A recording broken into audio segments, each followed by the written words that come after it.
The small-town boutique was supposed to be a place where everyone felt welcome. But when an aging veteran, dressed in a worn-out jacket and scuffed boots, stepped inside, the air changed. Behind the counter, the young store clerk wrinkled his nose in disgust. "Sir, I'm afraid we have a dress code," the clerk sneered, eyes scanning the old man's tattered clothes. The veteran's hand tightened on his cane. He had fought for his country, sacrificed more than this young man could imagine, yet here he was, being humiliated in public. But just as the clerk crossed the line, the door swung open, and in walked a man who would change everything. It was a cold autumn afternoon in Rockford, a quiet town where life moved slowly. The streets were lined with family-owned shops, each one decorated for the upcoming holidays.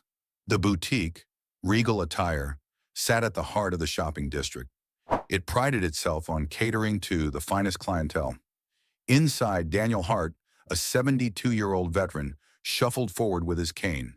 He had served for over 30 years, but time and hardship had taken their toll. His hands, once strong, bore deep scars. His eyes, sharp and observant, had dulled slightly with age. Though he didn't have much money, today was special. He was looking for a gift. Behind the counter stood Ethan Rhodes, a young, arrogant sales clerk in his early 20s. His tailored suit and slick-back hair gave him an air of superiority. He had worked at Regal Attire for 2 years and saw himself as far above the common folk who sometimes wandered in. As Daniel walked in, Ethan's distaste was immediate. He looked the veteran up and down, his lips curling into a smirk. The store was quiet, except for a few customers browsing. Crystal chandeliers cast a golden glow over the marble floor, and luxurious fabric displays showcased suits and dresses worth thousands of dollars. Daniel ignored Ethan's cold gaze. His granddaughter Emily had a birthday coming up, and he wanted to buy her something special, a soft blue scarf he had seen in the window the last time he passed by. He walked up to the counter, leaning on his cane. "Excuse me, young man, could you help me find that blue scarf in the window?" Ethan scoffed. "Are you sure you're in the right store?" Daniel frowned. "Yes, I believe I am." Ethan folded his arms. "Look, sir, we don't have anything in your price range. Maybe check the thrift store down the street." A few customers turned to watch, sensing the tension. Daniel's face remained calm, but his grip on the cane tightened. "I just want to see the scarf." Ethan laughed under his breath. "Sir, I'm just saving you the embarrassment. That scarf is not cheap." Daniel took a slow breath. He had faced men with weapons, endured hunger, and lost brothers on the battlefield. But this, being judged by a snobby clerk in a suit, it stung in a different way. Just as Ethan prepared to shoo him out, the door chimed. A tall, commanding figure strode in, his presence shifting the energy in the room. Major General Thomas Reynolds had arrived. The boutique's doors shut with a soft click, but the presence that entered was anything but quiet. Major General Thomas Reynolds was a man of discipline and honor. Even in his civilian clothes, pressed slacks and a tailored coat, his bearing screamed military. His sharp blue eyes scanned the boutique, immediately landing on the unfolding scene between the elderly veteran and the smug sales clerk. Daniel Hart, the veteran, stood still, his hand gripping his cane tightly. He wasn't one to cause a scene, but the blatant disrespect stung in a way that decades of service had never prepared him for. Ethan, the young clerk, gave a dramatic sigh. "Look, sir, we run a high-end establishment. If you don't plan on buying anything, I'm going to have to ask you to leave." Daniel's jaw tightened. "I served this country for 30 years. I've fought in places you've only heard about in history books. And today, I walked in here to buy a simple scarf for my granddaughter, but I see my money's not welcome here." Some customers nearby shifted uncomfortably. A middle-aged woman whispered to her husband. A younger man frowned, glancing at Ethan. But no one stepped in. And then General Reynolds did. With steady steps, Reynolds approached the counter, his gaze never leaving Ethan's face. "Excuse me," he said, his voice even but authoritative. "Did I just hear you refuse service to this gentleman?" Ethan turned, and for the first time, uncertainty flickered in his eyes. Sir, He quickly reassessed the situation. The older man before him was obviously someone important. His tone shifted, becoming smoother. I was just ensuring that our clientele find products within their budget. Reynolds raised an eyebrow. Is that so? He turned to Daniel. Sir, what were you trying to purchase? Daniel, still standing tall despite his age, nodded toward the display. A blue scarf for my granddaughter. Without hesitation, Reynolds nodded and looked back at Ethan. Then fetch it. Ethan hesitated. Sir, I wasn't making a request, Reynolds said, his voice turning dangerously low. The room was dead silent. Customers watched with bated breath as Ethan gulped, then scrambled toward the display. He pulled the blue scarf from the rack and returned, placing it on the counter. Ethan forced a smile. Here you go, sir. That will be $95. His tone dripped with insincerity. Daniel reached into his coat pocket, pulling out a neatly folded bill. But before he could hand it over, Reynolds placed his hand over Daniel's. My treat, the general said. Daniel shook his head. No, General. I came here to buy it myself. I don't need charity. Reynolds' respect for the man grew tenfold. He saw what many others failed to see, a man of pride, honor, and dignity. He nodded, stepping back. Then allow me to do something else. He turned his sharp gaze back to Ethan. Tell me, son, do you know who this man is? Ethan shifted uncomfortably. No, sir. Reynolds crossed his arms. This is Master Sergeant Daniel Hart, a decorated soldier who has served in conflicts you can't even name. He's a man who has bled for your right to stand here, earning a paycheck. And yet you judged him by his appearance? Ethan's face paled. I didn't mean any offense. Reynolds scoffed. Didn't mean any offense? Tell me, does your store have a policy against serving veterans? No, sir, of course not, Ethan stammered. Then explain to me why you treated him with such disrespect. Ethan opened his mouth, but no words came out. The store manager, a well-dressed woman in her late 40s, had been standing in the back, observing the entire exchange. At this point, she stepped forward, her face tight with anger. Mr. Rhodes, she said, her voice clipped, a word in my office. Now. Ethan swallowed hard and scurried off, his face red with embarrassment. The tension in the store began to ease as the other customers, once silent, started murmuring amongst themselves. A few even stepped forward. An older woman touched Daniel's arm. My husband was in the Navy. Thank you for your service. A young man no older than 25 straightened his back. Sir, I have family in the Army. I just want to say, I appreciate what you've done. Daniel, unused to such attention, nodded humbly.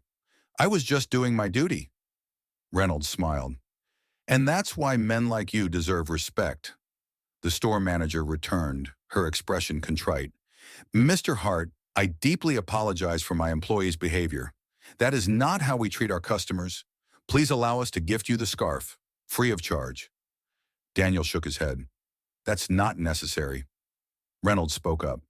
Consider it an apology, not just for the store, but for anyone who's ever treated you this way. After a brief pause, Daniel nodded, accepting the scarf with gratitude. As he turned to leave, Reynolds placed a hand on his shoulder. Sergeant, if you ever need anything, you come to me. Daniel smiled, the weight of humiliation lifting. Thank you, General. The boutique's door swung open once more as he stepped into the crisp autumn air, his heart a little lighter. And inside, the customers and employees alike were left with a lesson they wouldn't soon forget. As the tension in regal attire thickened, Ethan stood frozen behind the counter, his palms slightly sweaty. His manager had called him into the back room, but before he could take a step, General Reynolds spoke again, his voice steady but filled with something dangerous, authority. Young man, Reynolds said, eyeing Ethan with a gaze that could cut steel, I want to know one thing before you walk away. What made you think you had the right to treat this man with such disrespect? Ethan swallowed. He tried to maintain his smug expression, but the power dynamic had shifted drastically. I didn't mean anything by it, sir. I just thought, this is a high-end store and, Reynolds stepped forward. And what? You assumed he couldn't afford it? You assumed a veteran, who has sacrificed more than you ever will, doesn't deserve the same courtesy you'd give any other customer? Ethan looked around, realizing that every pair of eyes in the store was on him. The other customers, who had once been silent bystanders, were no longer just watching, They were judging. The silence stretched until finally Daniel Hart, the veteran at the center of it all, exhaled. "Son," he said, his voice calm but firm, "I don't need an apology. I don't even need that scarf. What I need is for you to understand something." Ethan shifted uncomfortably. "And what's that?" Daniel took a step closer, his old combat boots scuffing against the polished floor. The deep lines on his face told stories Ethan could never begin to understand. His voice, though soft, carried the weight of 1,000 battles. "There was a time when people like me didn't get to come home, when men, good men, died in the dirt while fighting for this country. And when we did come home, we weren't met with parades or gratitude. We were met with silence, with disrespect." Ethan's throat tightened.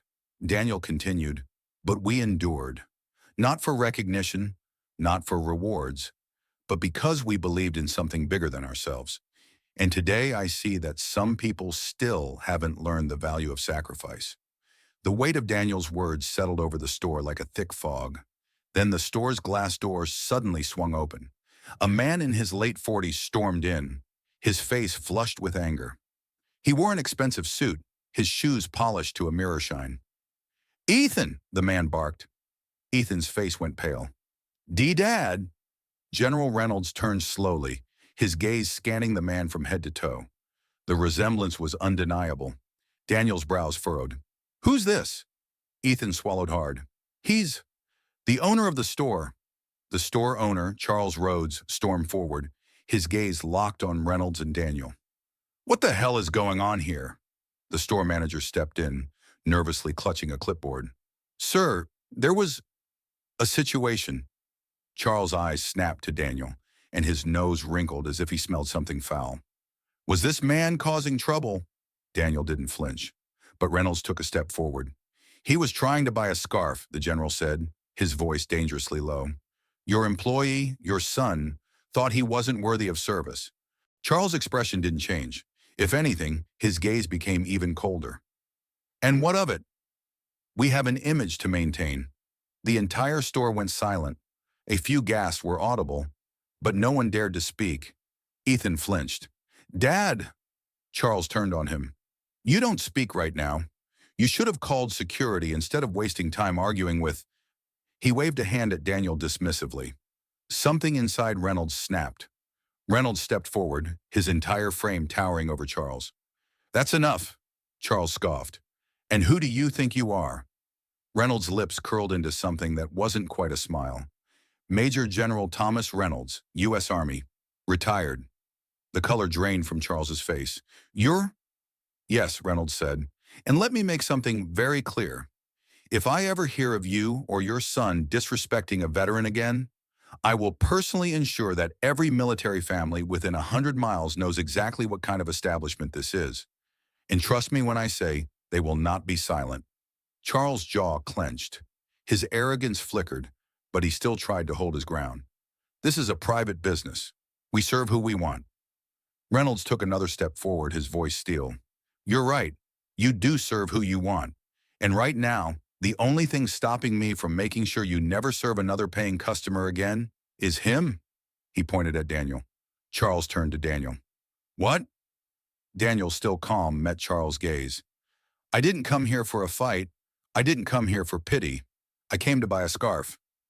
He reached into his pocket and pulled out a few crumpled bills. "And I still want to pay for it," Charles sneered. "You think I'd still sell to you?" Daniel gave him a long, measured look. "No, I think you'd rather throw it away than see me leave with it." For a second, no one breathed. Then, in a shocking move, Ethan suddenly grabbed the scarf from the counter, turned to Daniel, and shoved it into his hands. "Take it," Ethan said, his voice barely above a whisper. "Take it and go." Charles' eyes widened. "What are you—" Ethan turned to his father, his hands trembling. "I was wrong." He looked at Daniel. "I was wrong." Daniel studied the young man. There was something different now, something genuine. He nodded. "Thank you." And without another word, Daniel turned and walked toward the door. Reynolds followed, pausing just long enough to look back at Charles and say, "You should be ashamed." Then they left. The moment the door closed behind them, Ethan let out a shaky breath. His father's face was red with rage. "You are fired." Ethan nodded slowly. "I figured," Charles scoffed. "You'll never work in retail again." Ethan shrugged. "That's fine." The store manager looked between them, then cleared her throat. "Actually, sir, I was going to tell you this earlier, but after what happened today, I'm putting in my resignation. I don't want to work for someone who treats people like that." Charles blinked. "You're quitting? Because of this?" The older woman gave a small smile. "No, because I should have quit a long time ago." With that, she removed her name tag, set it on the counter, and walked away. One by one, the other employees exchanged glances before following her out the door. Ethan gave his father one last look. Maybe it's time to rethink some things. And with that, he turned and walked away, leaving Charles standing alone in his own empty store. Outside, the crisp autumn air felt different, lighter. Daniel held the scarf in his hands, running his fingers over the soft fabric. Reynolds sighed. "I'd like to say this kind of thing is rare, but it's not." Daniel nodded. "No, but today it changed." "Just a little." Reynolds smiled. "A lot more than you think."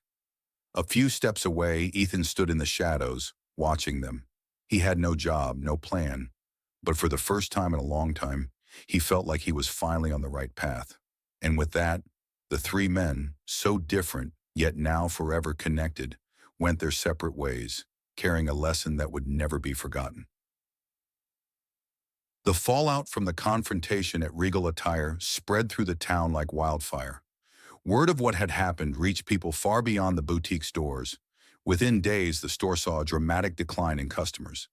People who had once shopped there regularly found themselves reconsidering whether they wanted to support a business that had openly disrespected a veteran. Local newspapers picked up the story, and soon social media carried it even further.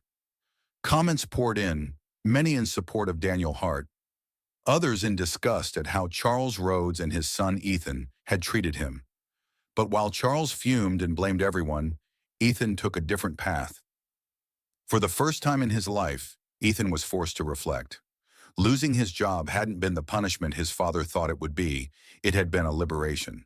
He no longer had to uphold the shallow, elitist attitude his father had drilled into him since childhood.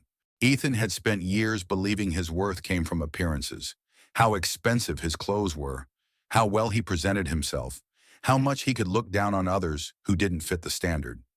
But in that moment, when he had handed Daniel the scarf, he realized how hollow it all was. Days after the incident, Ethan found himself walking through town aimlessly, uncertain about his future. That's when he saw a small cafe on the corner of Main Street, Kelly's Diner.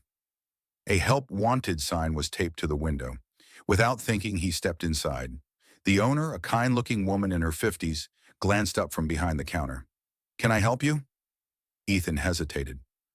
I saw the sign." Kelly raised an eyebrow. "You looking for work?" He nodded. "Yes, ma'am." She studied him for a long moment, as if reading into his soul. "Ever worked in a diner before?" "No," he admitted. She smirked. "Bet you've never had to serve someone coffee who didn't look like they could tip, huh?" Ethan's face burned.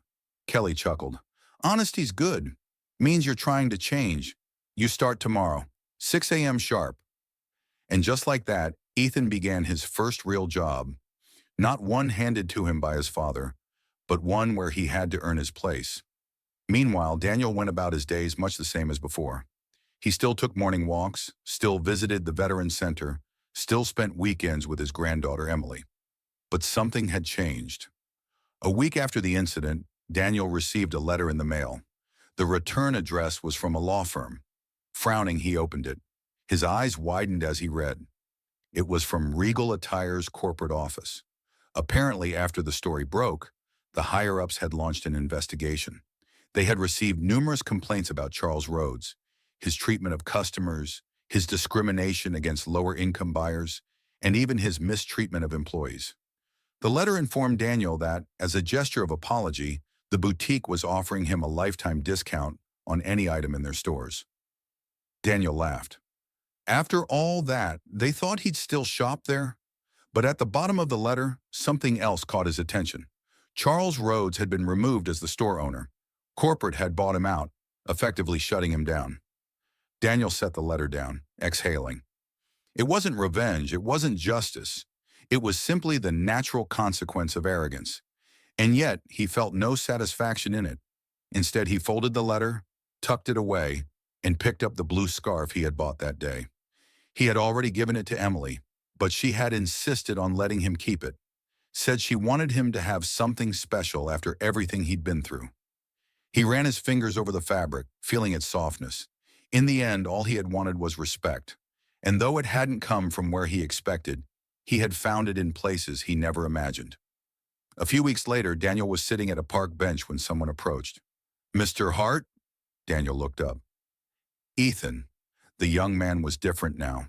He wasn't wearing a suit. His posture wasn't stiff with arrogance. He looked human. "I wasn't sure if I'd see you again," Daniel said. Ethan nodded, shoving his hands into his pockets. I wanted to say something." Daniel waited. Ethan hesitated, then took a deep breath. "I was wrong. I judged you without knowing anything about you. I thought money was everything. Thought if someone didn't look like they belonged in a place like that, they didn't deserve to be there." Daniel nodded, not interrupting. "I lost my job," Ethan continued. "My dad, he lost everything. And at first I was angry, thought it was unfair. But I get it now." He swallowed hard. "I've been working at a diner. Small place, nothing fancy. But you know what? It's the first time I've actually felt like I was doing something that mattered." Daniel studied him. "And what do you think matters?" Ethan exhaled. "People. How we treat them. I spent years thinking I was better than others, but now I just want to be better." Daniel leaned back, nodding approvingly. "That's a start." Ethan rubbed the back of his neck. "Anyway, I just wanted to say, I'm sorry." Daniel looked him in the eyes, searching for any sign of insincerity. There was none. He nodded. "Apology accepted." Ethan let out a breath he didn't realize he had been holding. "Thank you." Daniel chuckled. "You know, I wasn't angry at you. I was disappointed. You had a chance to show kindness, and you wasted it." Ethan frowned. "Yeah, I see that now. But," Daniel continued, "you also had a choice later, and you made the right one." Ethan smiled. "Guess I'm learning." Daniel reached into his coat pocket and pulled something out. "Here," he said, handing Ethan a folded piece of paper. Ethan opened it, his brows furrowing. "What's this?" "A recommendation letter," Daniel said. "My old buddy runs a veteran outreach program. He helps find jobs for people trying to turn their lives." Ethan's breath hitched. "You'd do that for me?" Daniel smiled. "Consider it a second chance."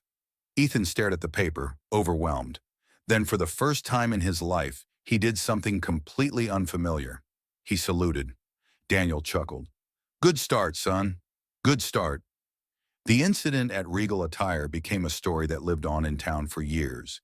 It became an example of what happens when arrogance blinds you, of the power of respect, and of the importance of second chances. Daniel continued to live his life with quiet dignity, teaching his granddaughter the lessons of kindness and resilience. General Reynolds continued his work advocating for veterans, ensuring that no soldier, retired or active, was ever made to feel unwelcome in their own country. And Ethan? He took Daniel's recommendation letter and applied for a position in a veteran support center. He worked side by side with the very people he once dismissed, hearing their stories, helping them reintegrate into civilian life. One day, months later, he was sitting at the outreach office when the door opened, and an older man with a cane walked in. "Mr. Hart," Ethan greeted, standing immediately. Daniel smiled. "Thought I'd check in on you."